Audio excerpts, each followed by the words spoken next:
Здравствуйте, в эфире обзор чрезвычайных происшествий. В студии Юрий Осипов. Вековой юбилей отмечает сегодня российский уголовный розыск. В 1918 году, 5 октября, впервые учредили Центральное управление уголовного розыска. С тех пор УГРО является одной из ведущих служб Министерства внутренних дел. В Якутске в честь даты прошло торжественное мероприятие. На нем поздравили ветеранов и действующих сотрудников. Также вручили юбилейные медали, которые учредили специально к столетию уголовного розыска. Мы усовершенствуемся и всегда стоим на борьбе, на защите граждан наших. Это наша основная задача. За последнее время у нас есть много раскрытых резонансных преступлений, в том числе убийств. Нам не стыдно стоять сегодня здесь на сцене ребят, которых поздравляют достойных. Поэтому с гордо поднятой головой они несут эту службу нелегкую. Поэтому хочу пожелать им оперского фарта, удачи, но еще раз здоровья. В выходные дни в столице республики пройдут массовые проверки и рейды. Госавтоинспекция увеличит плотность нарядов ДПС. На городских дорогах и пригородных направлениях будут проводиться рейдовые мероприятия и сплошные проверки по выявлению нарушений, связанных с управлением транспортом в состоянии опьянения, а также по выявлению водителей, нарушающих правила перевозки детей.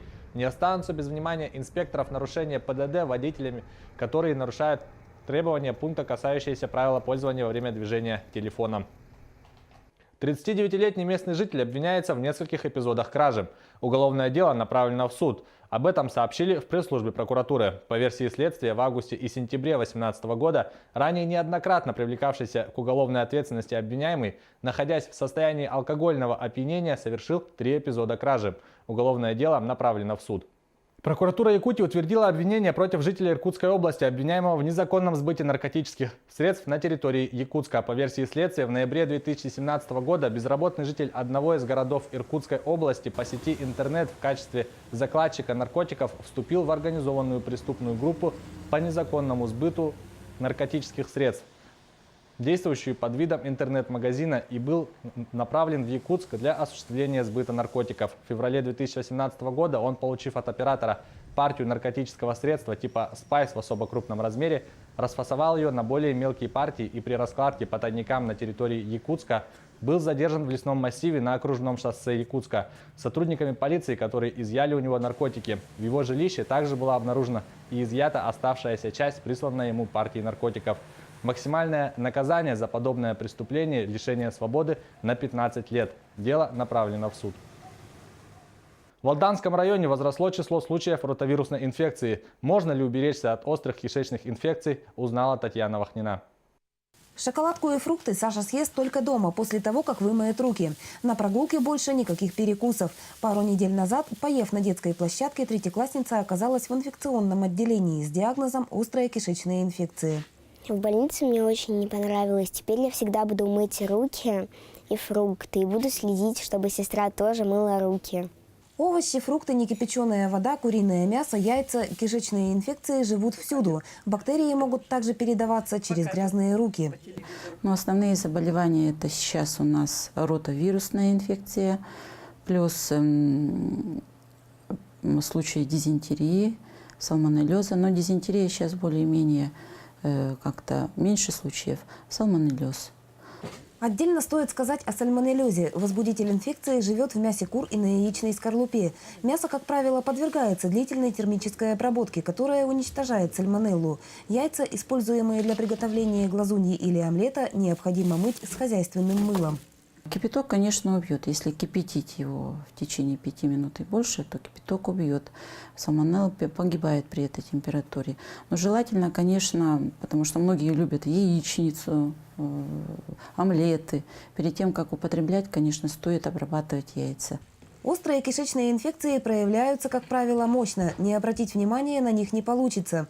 Тошнота, рвота, расстройство стула, высокая температура – таковы основные симптомы большинства. С обращением в больницу медлить не стоит. Прогрессирующая интоксикация и быстрое обезвоживание очень опасны. Все зависит от степени обсеменения, то есть от количества попаданий бактерий и вирусов в организм человека и от состояния иммунной системы самого человека.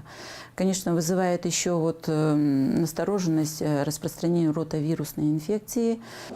Защититься от большинства бактерий, поражающих кишечник, можно. Овощи и фрукты необходимо мыть. Обязательное кипячение воды. Сырая пища, например, молоко и мясо, должна подвергаться термической обработке.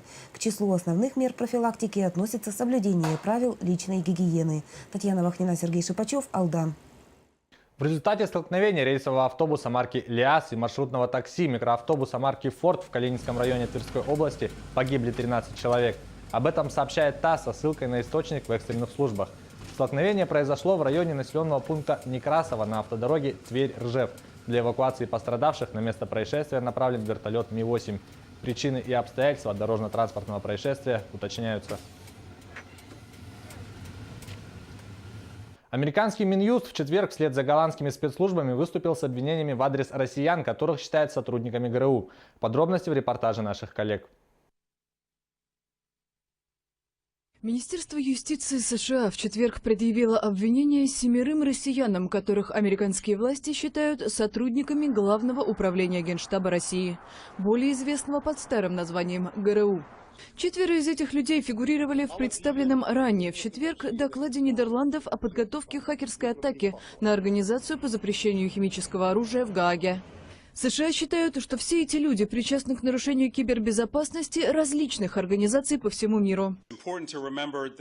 Важно, что обвиняемые были вовлечены в криминальную деятельность и нарушали законы Соединенных Штатов. Это затронуло американских граждан. Это не шпион против шпиона, это не пассивная разведывательная операция, а преступный сговор, который причинил реальный вред реальным людям. Фигуранты расследования, по данным Минюста, причастны ко взлому или попытке взлома спортивных организаций, антидопинговых агентств, Международной ассоциации легкоатлетических федераций ФИФА.